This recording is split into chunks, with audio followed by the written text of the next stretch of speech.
Morning. This is an upgraded video on my Greg LeMond Zurich. I've had this bike 6 months now, and I made a video of it when I first got it. Bit of a history on the Greg LeMond bikes. His early bikes were made in Italy, so he never actually had a factory.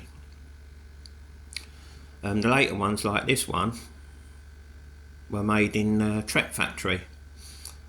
And the main difference between the Trek bikes and the Greg LeMond frames is the fact that the top tube's longer on a Greg LeMond, and the seat tube is 73.5 degrees from about 74. So it's more of the Italian geometry to get the rider to be more stretched out and more aerodynamic when they're riding. This is made out of Reynolds 853. It's probably the best steel bike ever made in America, to be honest. So what have I done to this bike? I wanted a bike that I can use anywhere in Surrey and Kent, so that meant lowering the gearing for myself and for other less powerful riders of a certain age. So first thing I did was get a 2005 compact crankset. This is Ultegra. Compacts didn't come out till that time, so there you go, that's a bit of history on the cycling. So this is 50-34. I then upgraded it to 10 speed. So we've got these lovely 10 speed Ultegra STI levers. They're much better than the 9 speed. They got polished tops. I kept the 9 speed brakes, and I kept the 9 speed front mech. I've got a 10 speed rear mech, and because it was 10 speed, I could go to 1128 cassette. So the lowest gear on this now is 3428, whereas before it was 3925.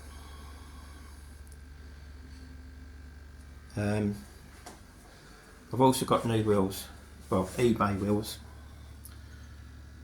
and these have got Shimano Ultegra hubs, beautiful polished wheels with Maverick, Open Pro, CD, rims, 32 spokes I think.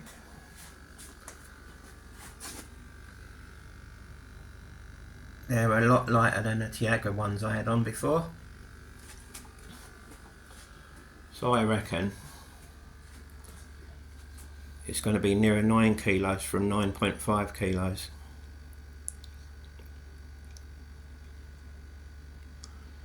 So there you have it.